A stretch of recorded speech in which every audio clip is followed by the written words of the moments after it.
Hi, David. Thanks for joining us today. Hey, Phil. Good to be with you. Allow me to introduce you. David Wagner is an entrepreneur, hairstylist, best-selling author of Life as a Daymaker, motivational speaker, music producer, father, husband, and, as of this year, a cancer survivor. David's salon and spa company, Juut Salonspas, are located in Minnesota and California. David lives with his family in Maui, Hawaii, and spends summers in Minnesota. So, David, let's start with a business question. Why did you choose to live in Maui when your business is based in Minnesota, and how can you run a business being that far away? It's interesting. I get asked that all the time. We used to visit Maui. Living in Minnesota in the winters is not easy. And we used to go and spend weeks, and it ended up, the last time we went there was for 4 months when our kids were in kindergarten, thinking that that would be our last long vacation. And when we went there for 4 months, we were there for about 3 months, and we thought, well, why don't we live here all the time instead of being relegated to spring break? So we moved there 7 years ago and found a really great school. We had been involved in the Waldorf system here in Minnesota, but there was a really great Waldorf school. It's an arts and humanities school that we wanted the kids to go to. So we moved there for a year thinking we'd give it a shot, and ended up falling in love with the spirit of aloha, and just, the community there was great. And I brought in a group of people to run the business here in Minnesota, and that was going really well. And it allowed me kind of a buffer to spend time working on my business instead of in it. And being an entrepreneur, and I graduated from high school and went to beauty school, so my business sense is more street sense and creating things, not really running the day-to-day business. So I have really, really smart people that run the business for me now, and I get to create what's next. So that's what I do in Hawaii, and that gives me the time and the space to do that without the static of running a business every day. So around the time 7 years ago you moved to Hawaii, that's when you started having a less hands-on approach to the business? Yeah, actually it started that the year before. I went on tour to support Life as a Daymaker. So I was on the road. I went on vacation for 4 months with my family, knowing that I was going to be on the road for 3 months. We went on a 26-city tour. We took a Winnebago that was converted to a salon and spa, and we went to homeless shelters and military bases, and worked on people that were in need. And so I was away from the business for about 7 months, and it did really well. So the whole purpose of daymaking is just so steeped in the culture of our business that I talk about. Really, the people don't lead our organization, purpose does.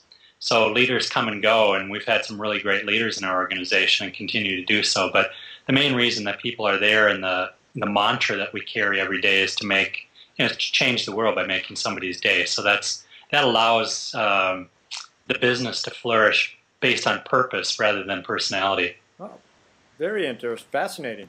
Do you still do hairstyling? What's a typical business day for you? Well, I stopped doing hair about 10 years ago, actually, because I realized that I had 400 employees that were really my customers. Uh-huh. So rather than cutting hair and doing that for 8 hours a day, I really realized that my purpose was in serving my employees so that they could go on to serve more people. So having 400 employees that you treat as a customer is a full-time job. So that's what I do. I still do hair for fun. I work on mannequins or photo shoots and things like that, but I don't work on a clientele any longer. My clientele is my staff. Okay. Well, with such a variety of interests, how do you answer the question when somebody asks, so what do you do? That's, I get, if I'm flying in an airplane, inevitably somebody will say, well, what do you do? And it's a really hard question to ask. I tell them I'm a daymaker, and that opens up a whole conversation. I tell them it doesn't matter what you do, it's how you are. So no matter what I choose to do, whether it's producing music or, opening a new salon or writing a book or, creating, something new, as long as I have my daymaker hat on and I'm doing it for that purpose, that's my job, really.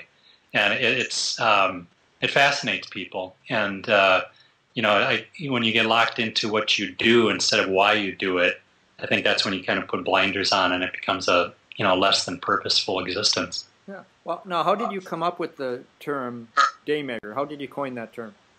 I did it, it was quite by chance. I was doing a hair show in Dallas. I used to do shows in front of thousands of people and, teach them. And I brought this model out on stage one day and I said, what if we came to work with the purpose of making our client's day? And I proceeded to cut her hair and so on and so forth, and got a great response to the haircut that I did. But the reason that I got the great response was because she loved it. And so I was flying home that night, and this guy, this was 1986, and I had leather pants on and rock and roll hair, and this really conservative businessman asked the question, what do you do? And I said, I'm a daymaker. And that's the first time I said it.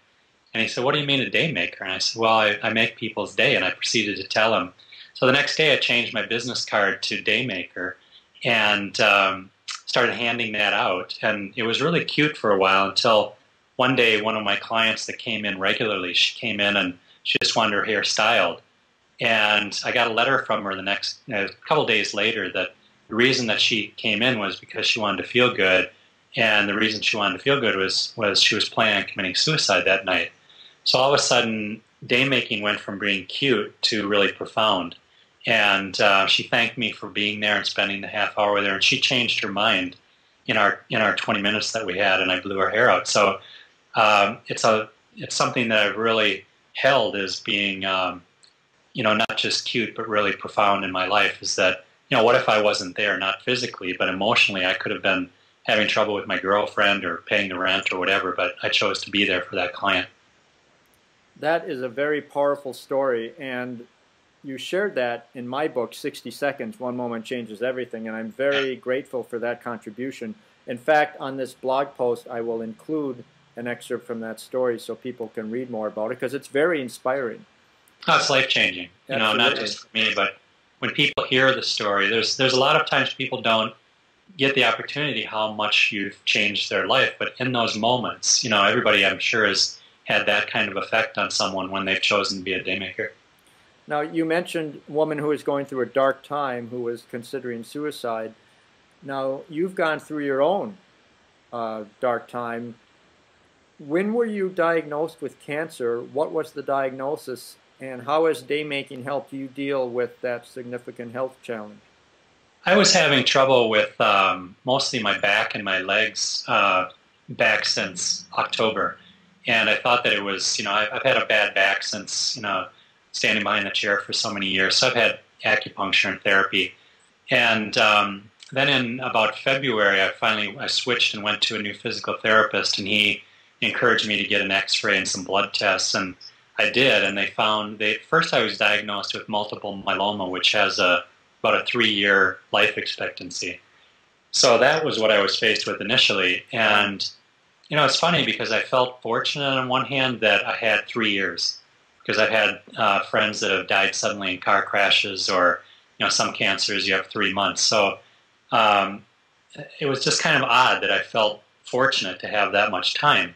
And then I came back to Minnesota and was found that it was a misdiagnosis, the multiple myeloma, and I actually had lymphoma, which is a more treatable cancer. So that was April 21st, and I had deteriorated. My body the tumors had really taken off. It's pretty aggressive cancer. So I was in a wheelchair. I lost 35 pounds, and I was really in pretty dire straits. And then went to Mayo Clinic, and they correctly diagnosed me as having lymphoma, which is treatable. So I just had my last treatment. I had my 6th chemo treatment last week, and I go in for a scan next week to see if the cancer's gone. And now I walk 3 miles a day, and I'm doing qigong every day and working about 3 hours on my body every day. And it's amazing to me how my body's responded to the chemotherapy, and as well as my diet and the way that I'm emotionally living my life too. I work now, instead of working on my business, I'm working on me, and I feel like that's just such a great blessing too, to be able to spend that much time on getting well. Wow,